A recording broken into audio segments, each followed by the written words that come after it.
Assalamualaikum warahmatullahi wabarakatuh. Selamat pagi anak-anak. Sobahul khair. Kaifa haluka? Bagaimana kabar kalian sekarang? Semoga kalian dalam keadaan baik-baik saja. Alhamdulillah, pada hari ini kita bisa berjumpa kembali, bertatap muka kembali. Walaupun melewati daring, semoga kalian tetap semangat dalam belajar, mempelajari apa yang akan diterangkan nantinya. Baik anak-anak, sholawat serta salam semoga tetap tercurahkan kepada junjungan Nabi kita Nabi Muhammad SAW, dan semoga kelak kita mendapatkan syafaatnya di Yaumal Qiyamah. Baik anak-anak, di sini bersama Pak Guru Samsul Arifin yang akan menerangkan tentang pembelajaran bahasa Arab. Jadi kalian tolong didengarkan dan disimak dengan baik-baik apa yang akan Pak Guru terangkan. Berikut keterangan Pak Guru.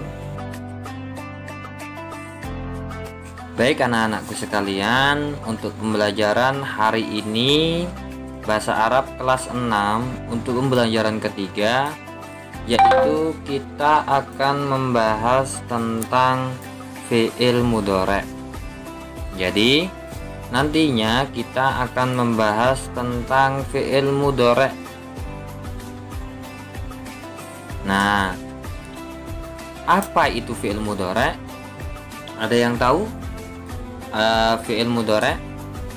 Fi'il mudhari' adalah kata kerja atau kata yang menunjukkan kerja seperti membaca, menulis, tidur, lari, makan, dan lainnya. Dan ketahuilah bahwasannya fi'il itu terbagi menjadi 3. Ada fi'il madi, ada fi'il mudhari', dan juga ada fi'il amar. Fi'il madi itu adalah kata kerja yang lampau atau kata kerja yang sudah selesai dilakukan. Jadi kalau yang kata kerja yang sudah dilakukan itu dinamakan fi'il madi. Nah, itu yang dinamakan fi'il madi. Fi'il mudhari' itu berbeda dengan fi'il madi, meskipun dalam artinya sama. Fi'il mudhari' sama-sama kata kerja, tapi perbedaannya kalau fi'il mudhari' itu dikerjakan pada saat ini atau sekarang dan yang akan datang, atau kerja yang sedang dilakukan atau akan dilakukan pada masa nanti akan dilakukan. Nah, ini dimaksudkan dengan fi'il mudhari'. Dan yang terakhir fi'il amar. Fi'il amar itu tersendiri yaitu kata perintah, tapi termasuk juga kata kerja. Jadi intinya fi'il itu kerja, kata kerja. Tapi fi'il amar adalah kata kerja perintah atau menyuruh seseorang atau lawan bicara untuk melakukan sesuatu. Nah, masing-masing fi'il itu berbeda tulisan Arabnya dan bisa berubah menurut domirnya. Jadi pada masing-masing fi'il itu tulisan Arabnya itu berbeda. Ini yang perlu diingat. Jadi antara fi'il madi, fi'il mudhari', dan fi'il amar itu ada perbedaan di dalam tulisannya. Baik, contoh. Pak Guru akan kasih contoh yang pertama. Di situ ada fi'il madi, fi'il mudhari', dan fi'il amar. Pak Guru akan kasih contoh dari yang pertama, yaitu fi'il madi. Apa tadi fi'il madi? Adalah fi'il yang sudah dilakukan atau masa lampau. Ahmad ta'allama lughatal arabiyyah. Ahmad sudah belajar bahasa Arab. Fi'ilnya mana? Ta'allama. Artinya apa? Belajar. Ahmad sudah belajar bahasa Arab. Selanjutnya fi'il mudhari'nya Ahmad yata'allamu lughatal arabiyyah. Ahmad sedang belajar bahasa Arab. Makna fi'ilnya tetap belajar, tapi kata kerjanya berbeda. Yang fi'il madi sudah, yang fi'il mudhari' sedang. Fi'il amar, ya Ahmad ta'allam, wahai Ahmad belajarlah. Nah, yang terakhir juga berbeda. Ini menunjukkan perintah, disuruh belajar. Arti dari fi'il madi, fi'il mudhari, dan fi'il amar sama dalam bahasa Indonesia, belajar. Tapi cara melakukannya itu yang berbeda. Coba sekarang kalian cari perbedaannya dari tulisan ketiga fi'il di atas itu dalam bahasa Indonesia. Tulisannya itu tetap sama, belajar. Sedangkan dalam bahasa Arabnya berbeda. Ada ta'allama fi'il madi, ada ya ta'allamu fi'il mudhari, dan ada ta'allam yaitu fi'il amar.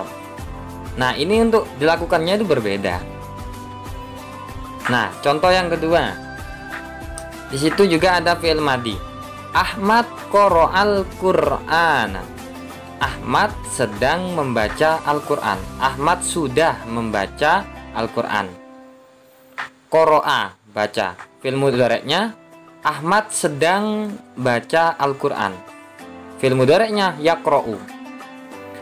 Fi'il amarnya iqra, ya Ahmad iqra. Wahai Ahmad, bacalah. Nah, ini artinya sama, baca, tapi cara pekerjaannya itu berbeda karena mengikuti fi'ilnya. Kalau fi'il madi dia bermakna sudah, kalau fi'il mudhari sedang, kalau fi'il amar perintah. Nah, ini perbedaan antara tiga fi'il dalam bahasa Arab. Kalau dalam bahasa Indonesia artinya sama, yaitu sama baca. Kalau qara'a. Coba kalian sekarang cari aja dah perbedaan tulisan ketiga fi'il di atas dalam bahasa Indonesia. Tulisannya tetap sama, yaitu baca, tapi dalam bahasa Arabnya berbeda. Ada qara'a, ada yaqra'u, iqra. Nah, ini ada tiga sesuai dengan fi'ilnya. Ada fi'il madi, mudhari, dan fi'il amar. Nah, jadi seperti itu. Contoh fi'il mudhari disesuaikan dengan domirnya. Apa sih domir itu? Domir itu adalah orang yang berbicara. Contoh, ana, aku, anta, kamu, nahnu, kita, hum, mereka. Itu adalah orang yang berbicara. Nah, ini berbeda di dalam menyesuaikan dengan fi'ilnya. Contoh, ana. Kalau fi'il madinya gimana? Contoh yang baca itu, ana aqra'u. Kalau anta, maka anta taqra'u. Kalau anti taqra'ina. Kalau huwa yaqra'u. Kalau hiya taqra'u. Kalau nahnu naqra'u. Kalau hum yaqra'una. Kalau hunna mereka perempuan maka yaqra'na. Nah, di sini berbeda. Jadi nggak boleh nanti kalian itu lafadznya anta, fiilnya kalian pakai aqra'u, maka nggak bisa. Perhatikan dengan seksama perbedaan dan kesamaannya.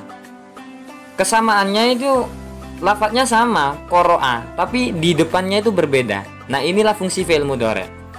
Ya, ada fi'il madi. Fi'il mudhari ketika bersambung dengan domir, maka dia di depannya ada tambahan. Ya, yang merah-merah itu adalah tambahannya sesuai dengan domirnya. Contoh yang selanjutnya, artinya pergi. Ana, maka dia memakai adhabu. Kalau anta pakai tadhabu. Kalau anti tadhabina. Kalau huwa memakai yadhabu. Hiya memakai tadhabu. Nahnu memakai nadhabu.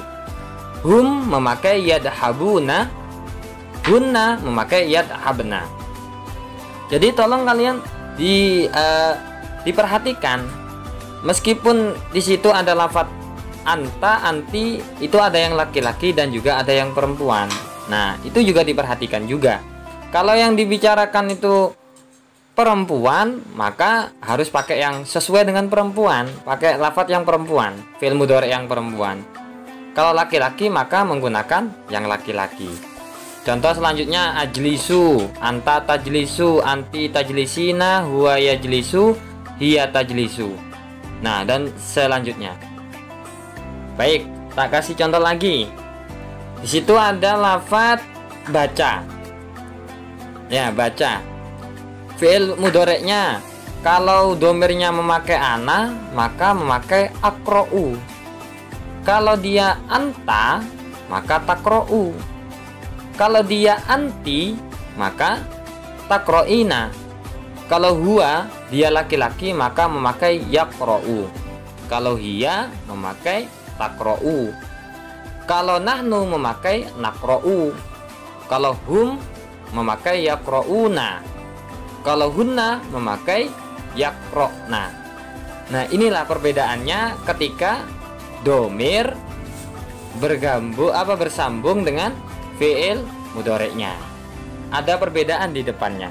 Nah, itu yang harus kalian ingat dan harus memang betul-betul teliti ketika melihat fi'il mudhari' tersebut. Nah, baik, perhatikan dengan seksama perbedaannya. Nah, perbedaannya itu dilihat. Di situ ada perbedaan. Nah, itu harus diperhatikan betul-betul perbedaan di setiapnya itu. Jika ingin mengatakan aku sedang membaca, maka dia memakai ana aqra'u. Nah, karena domirnya ana, maka dia pakai aqra'u, bukan taqra'u. Tidak boleh menggunakan ana taqra'u. Nah, itu yang tidak diperbolehkan. Jadi kalau ana, maka kalian menggunakan aqra'u. Ya, kalau ana maka menggunakan aqra'u. Tidak boleh kalian itu menggunakan kata ana taqra'u atau ana yaqra'u. Nah, itu tidak diperbolehkan. Contoh lagi, kalian ingin membuat kalimat kami sedang membaca. Kami, artinya kami apa? Domir kami itu adalah nahnu, kita atau kami. Maka fi'il mudhari'nya maka menggunakan naqra'u. Nahnu naqra'u. Tidak boleh menggunakan nahnu yaqra'una.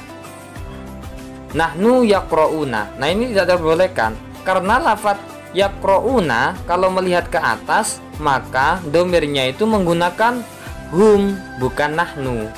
Nah, ini perbedaannya. Perlu diingat ya. Perlu diingat dengan betul-betul ini ya.